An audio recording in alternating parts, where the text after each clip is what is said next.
Welcome back to the Citizens Defending Freedom show. Coming up today, we sat down with Dr. Robert Malone. How one Texas district put Bibles back on school shelves, and how a proposed tax hike could hold Texas teachers' salaries hostage. All of that and more is ahead on today's show, but first, before we get started, head to our website, citizensdefendingfreedom.com, and hit the subscribe button to make sure you don't miss out on any of our content. Hillsborough County Citizens Defending Freedom hosted Dr. Robert Malone at one of their recent events. Dr. Malone spoke on fifth generational warfare. We had the opportunity to sit down with Dr. Malone. Here's a sneak peek into our conversation. Yeah, the media came on hard and fast at first because I think it was difficult for them to discredit me.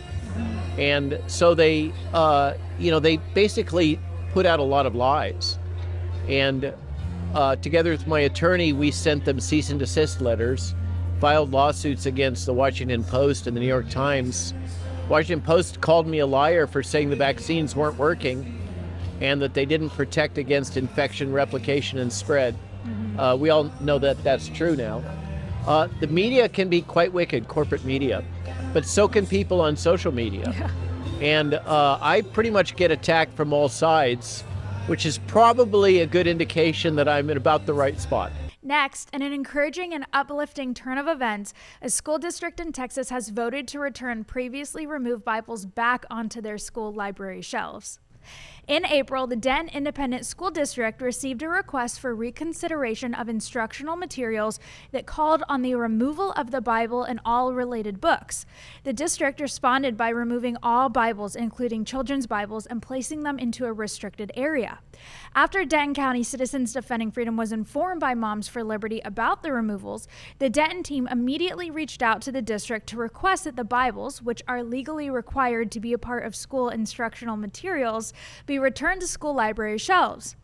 Additionally, the Denton County CDF team's legal advisor issued a demand letter to Denton ISD on September 14th, requesting that immediate action be taken to return the Bibles and related materials to library shelves. The letter states that the Bibles were removed without any public notification or hearing, which is in direct contrast to other recent requests to remove certain materials containing graphic sexual text and references from the curriculum in libraries which remain available. The April request for reconsideration claims that the Bibles expose children to vulgarity, violence, incest, and many other sexually explicit descriptions and situations.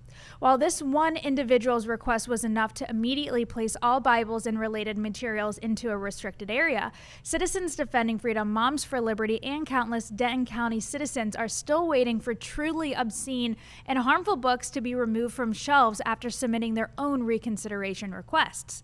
On September 26, Denton County CDF was notified by the Denton ISD that the Reconsideration Committee completed their review of the Bibles and voted to keep them in circulation.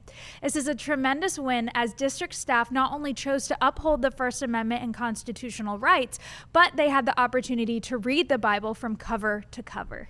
Proposition A, a voter-approved tax rate election, pronounced Vader, is a $19 million tax hike plan that holds teachers' pay hostage, offers them very little, and threatens to accelerate declining student enrollment, all while expanding administrative budgets.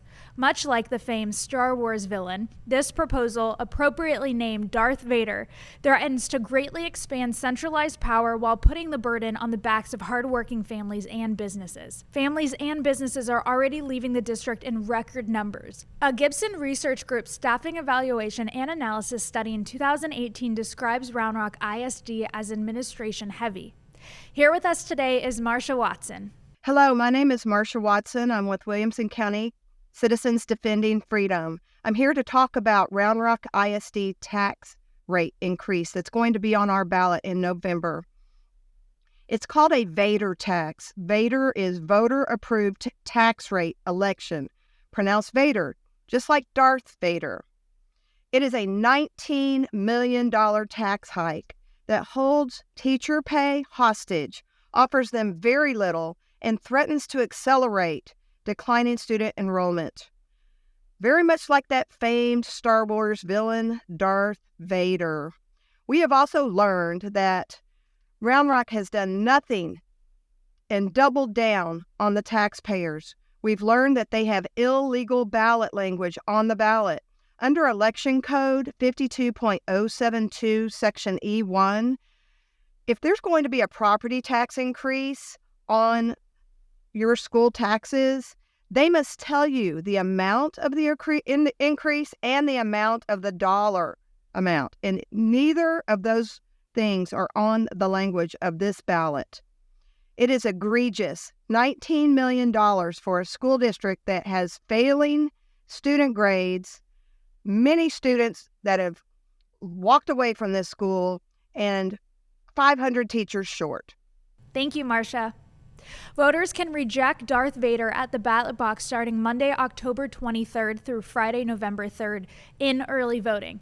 Election day is Tuesday, November 7th, 2023. Learn more at novader.com. Before we go, we want to leave you with our inspirational Bible verse of the week. This week's verse is 1 Samuel 12:15.